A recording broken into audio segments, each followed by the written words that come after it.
What's up guys, back with another Borderlands video, and today I wanted to talk about some fairly recent Borderlands news. As you probably picked up on by the title of this video, it appears that Gearbox is hiring a new writer for the next Borderlands, and I wanted to give you guys my opinion on that.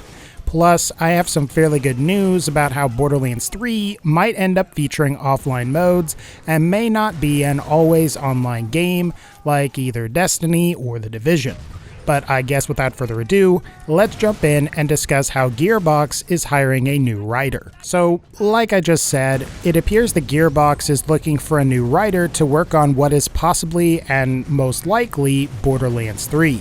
And if you check out Gearbox Software's job listings website, they have a listing for writer which reads as follows. Gearbox is looking for someone to join the writing team for an unannounced AAA FPS/RPG hybrid with strong characters and central narrative thread. The successful candidate will join the writing team to write, punch up, and iterate scripts in line with the established story and plot outlines. Responsibilities will include writing dialogue for voiceover and in-game text for missions, flavor, and user interfaces. A love for comedy writing with respect for a serious underlying plot is helpful. The ability to work with the team and to accept notes, criticism, and the iterative process is a must. Aside from hiring a writer, it appears that Gearbox is hiring for several other positions as well. Some of the jobs listed are the positions of a virtual effects artist, a game designer, level designer, producer, and animation programmer, just to name a few. And you may be interested to know that some of these positions I just mentioned may possibly have something to do with Borderlands as well. In particular, the listed responsibilities for the level designer are to, quote, develop single-player and cooperative levels based on existing game design documents, direction from project leadership, and collaboration with peers. That kinda sounds like Borderlands if you ask me. Something that does seem to be consistent though is that all of the positions Gearbox is hiring for do seem to mention Unreal Engine 4 in some way, and given that the Borderlands tech demo that was shown earlier this year was confirmed to be running on Unreal Engine 4, it's possible that Gearbox could be hiring many of these people for Borderlands 3, or at the very least for future Gearbox games that will inevitably be using Unreal Engine 4. Okay guys, so here are my thoughts on all of this. When it comes to Gearbox hiring a new writer for a, quote, unannounced AAA FPS/RPG hybrid with strong characters and central narrative thread, it's fairly likely that Gearbox is talking about Borderlands 3. Now, it's unclear whether this person will be the lead writer or not, but I think it may confirm that Anthony Birch will not be involved with the next game, and given the fact that Mikey Newman had to leave the company due to health complications, it's possible that this person will have a relatively large role for the next game. However, with this said, this listing mentions that this person needs a mid-level amount of experience at minimum, and while we can't say for sure, my thinking would be that this person may not be a lead writer at all, as I think you might want someone with more experience to be your lead writer. However, a concern that I have is that this may mean that Borderlands 3 may end up being released far later than I previously predicted. Originally, my prediction was that Borderlands 3 was going to be released in either quarter 3 or quarter 4 of 2018, but it's possible that this new hiring could mean that we may not see the game until sometime in 2019 or possibly even later. With this said though, according to a Game Rant article, they speculate that, quote, the hiring of a writer may mean that the developer is tightening up the game's language and tone and is preparing to put marketing materials together too. Again, while this isn't confirmed or anything, if the Game Rant article is right, it would mean that whoever is being hired to simply help with touching up existing parts of an already established script. While this is just a theory of mine, my thinking is that Borderlands 3 may actually be fairly far into development and is possibly still on track for a mid to late 2018 release. My thinking behind this is that we've already been seeing a lot of what is potentially marketing build-up this particular year. especially when you consider things like the Borderlands style tech demo, the various interviews with Randy Pitchford, discussions of a possible Borderlands movie, the Take-Two announcement of a new game in an existing franchise from 2K Games, which is most likely Borderlands, and even the reveal of an obscure Borderlands Easter egg that was discovered in some Battleborn DLC.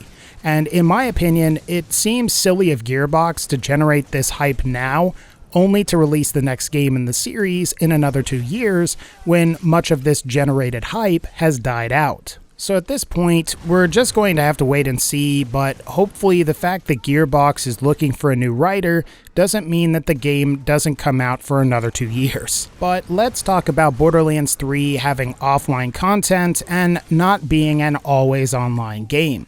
Now, while this is relatively old news at this point, there have been some articles covering a week-old Twitter exchange between Randy Pitchford and a fan of the Borderlands series. According to Segment Next, quote, a Borderlands fan appears to have tweeted he would love to see a, quote, Borderlands game that is online with massive raids and lots of loot. Here's what I could find in that entire Twitter exchange. So as you can see, Pitchford says, Destiny-type game, LOL, and then of course Brunswick goes back with, well, I mean, a Borderlands game that is online with massive raids and loot, lots of loot. Pitchford then says, I like the idea of raids and loot. We kind of pioneered that in FPS. I also like online, but we want there to be offline gamers too. Then Brunswick says, true that, keep making awesome games. So it looks like what possibly happened here, or how this ultimately ended up playing out, is that Twitter user at Mr. Brunswick asked if the next Borderlands game would be a Destiny-type game. Then when at Mr. Brunswick further clarified and asked if the next Borderlands game is online with massive raids and lots of loot, Randy pointed out that Gearbox pioneered the idea of raids and loot in FPS, and then Randy went on to say that he likes online, but that, quote, we want to be there for offline gamers too. Now, if you ask me, Randy Pitchford's reply is somewhat ambiguous in the sense that he doesn't necessarily confirm whether or not Borderlands 3 will be always online or not. And what I mean is that he doesn't specifically say that, yes, Borderlands 3 is going to be always online, or no, Borderlands 3 is not going to be always online. However, what he does say seems to indicate that Gearbox may be planning for Borderlands 3 to be an online as well as offline experience. And if you ask me, this is a really good sign for a variety of reasons. One of my fears is that with the success of games like the original Destiny, Destiny 2, and even The Division, that Gearbox would opt to make an always online game, focusing more around multiplayer activities like strikes, raids, and PvP, as opposed to Borderlands 2's more Diablo-esque approach of building a multiplayer/cooperative experience around a strong single-player experience. And perhaps more simply, one of the advantages of Borderlands is that it's a game that you can potentially play by yourself if you want to, but you can also get a group of friends together and play through the missions if you want as well. Destiny, on the other hand, is a game that you must play online and with other people, and many of the activities like strikes, PvP, and especially the raids require other people in order to play through them.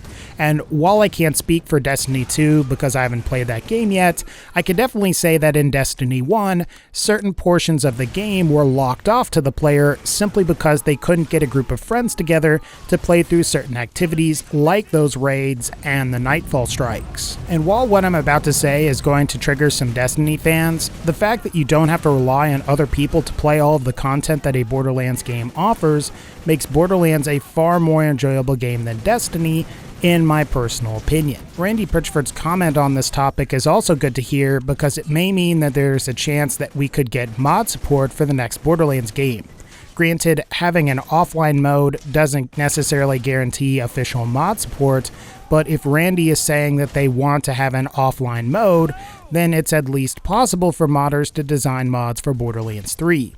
And while I feel like I always have to reiterate that Borderlands isn't my franchise and Gearbox can do whatever the heck they want with it, I do think that if mod support was included as a feature for the next Borderlands, it would be extremely popular and could potentially make Borderlands 3 appeal to an entirely different audience. As a great example, there's potentially some pretty good crossover between the Elder Scrolls / Fallout community fanbase with the Borderlands fanbase, and having another game for that group of people to mod could potentially increase your sales, especially on the PC. The final thing is that if Borderlands 3 were to be an always online game, it would be plagued with many of the problems that are associated with always online games, such as how you can't play the game unless you have a solid internet connection, and how if the company hosting the server has problems, you can't play the game that you just paid $60 for. But at the very least, it's good to hear that Borderlands 3 won't be Destiny with a Borderlands paint job,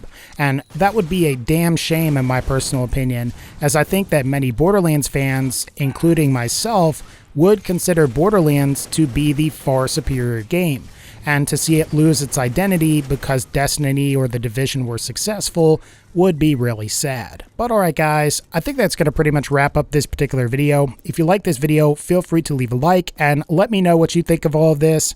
Are you excited for the new Gearbox Rider, or are you looking forward to the fact that Borderlands 3 is most likely not going to be always online?